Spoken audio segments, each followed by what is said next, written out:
গরিবে নওয়াজের কাছে এসে বললেন, হুজুর মেয়েটা কি বলতেছে মাটির মূর্তিকে নাকি দুধ খায়, এই মাটির ভগবান নাকি দুধ খায়। হুজুর এইটা আবার কেমনে সম্ভব?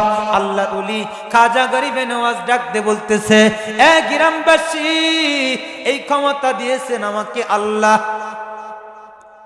কে দিয়েছে বলেন? শক্তি হইল তিন প্রকার। কয় প্রকার? তিন প্রকার। একটা হইল কুদরতি শক্তি, আর একটা হইল মুজিজা শক্তি, আর একটা হইল কারামতি শক্তি।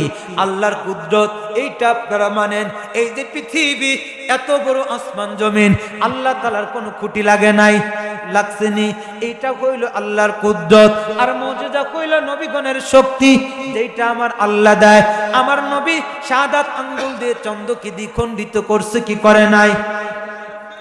মুসা আলাইহিস সালাম নীল নদের ভিতর আঘাত করলেন, 12টা রাস্তা হয়ে গেলেন। ঈসা আলাইহিস সালাম মরাকে জিন্দা করলেন। এরকম করে বিভিন্ন নবীগণ কি করলেন? মুজিজা দিয়ে ইসলাম প্রচার করলেন। আর খাজা গরিবে নওয়াজ কারামত দেখাইয়া, ও বন্ধুগণ আল্লাহর জমিনে, ও বন্ধুগণ বিভিন্ন বিধর্মীকে আল্লাহর কালিমা পড়ায় মুসলমান বানাই দিছে। জোরে জোরে বলেন না সুবহানাল্লাহ।